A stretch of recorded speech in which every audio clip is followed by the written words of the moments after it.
Hello mga kahanabi! Nakakabani ko ninyo maglaag ta din sa Senomi Mall, Al Salama Road, Jeddah. Kay naman ko'y i-meet up ng mga friends. So, nag-ani ko din sa mall.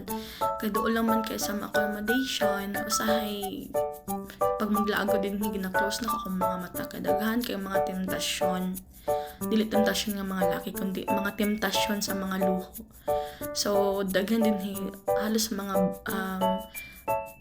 brand na mga nindot na din ang mga sikat na mga brand sa sapatos sa Nina and mga fashion na din so na ay Lululemon na gina-endorse po na ni Tony Gonzaga o Alex Gonzaga.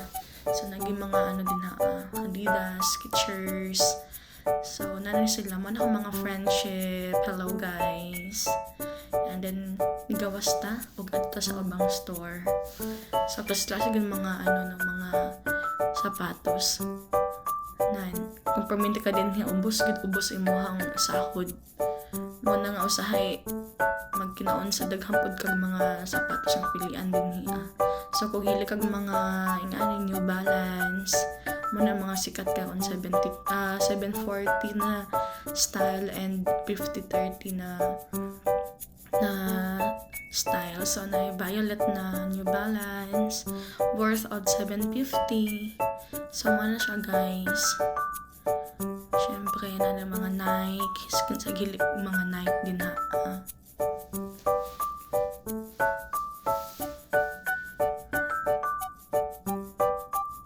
So na po mga green Nike at gahilig mga green din na po blue. Kung digid ka mo piyong sa mong mga mata maka gid ka pili gid ka din digid ka mo gawas mo wala kay bitbiton. So naatay Samba 549 sa daghan din guys. Okay, mga 429 SR. So kung i-convert nato na sa mga 4,000. Amo to guys, ning gawas na ko, nagnauli na. Kaya medyo gabi-gabi na. And kanto lang. So saan to kakala isa. So nasa first floor akong accommodation. And then chadan! So nabudol ang babae. Okay, nakapalit jud og New Balance sa Foot Locker. Muna guys, usahin mo, dili ko usahin mo laag dito ka makabitbit jud ko. So deserve pud nato syempre. Nanarbaho ganita para ma-provide nato ang luho. So gift na lang pud sa imong self.